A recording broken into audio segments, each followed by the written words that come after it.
L'Allemagne a bloqué la fourniture d'obusiers PZH-2000 et Mars 2 MLRS à l'Ukraine.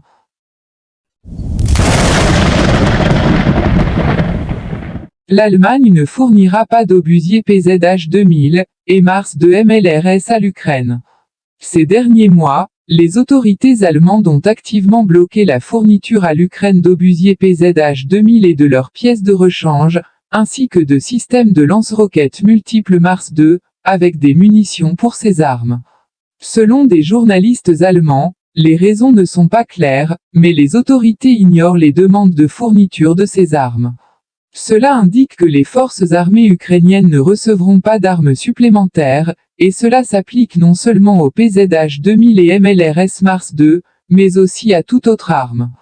Début juin, le chancelier Olaf Scholz a fait une dernière promesse de fournir à Kiev une quantité importante d'armes.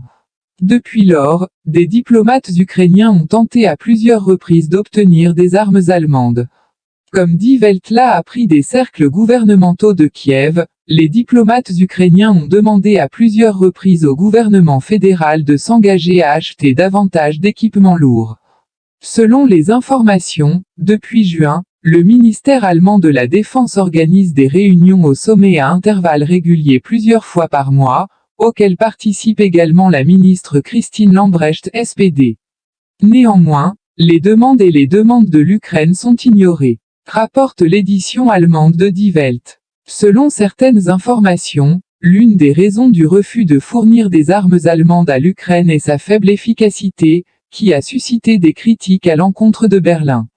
De plus, dans le contexte des dernières livraisons d'armes à l'Ukraine, il s'est avéré que l'Allemagne ne peut pas se défendre seule. La plupart des équipements se sont avérés inadaptés à son utilisation réelle au combat.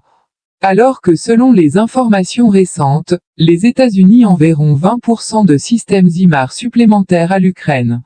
Il y a quelques heures, on a appris que les forces armées ukrainiennes recevraient une aide militaire supplémentaire des États-Unis d'un montant total de 800 millions de dollars, qui comprendrait un MLRS HIMARS supplémentaire d'un montant de 4 unités.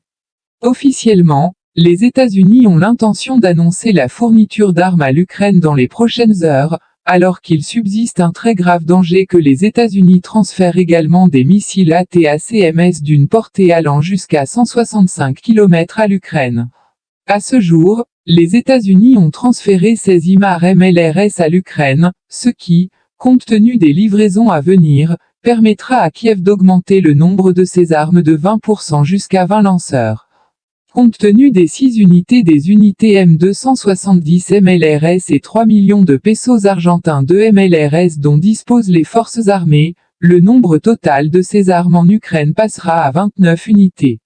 Cependant, la fourniture probable de missiles ATACMS à l'Ukraine est beaucoup plus dangereuse, car si aujourd'hui les forces armées ukrainiennes peuvent utiliser HIMARS MLRS pour frapper à des distances allant jusqu'à 86 km, alors avec l'utilisation de ces missiles, la portée d'engagement de la cible doublera, jusqu'à 165 km.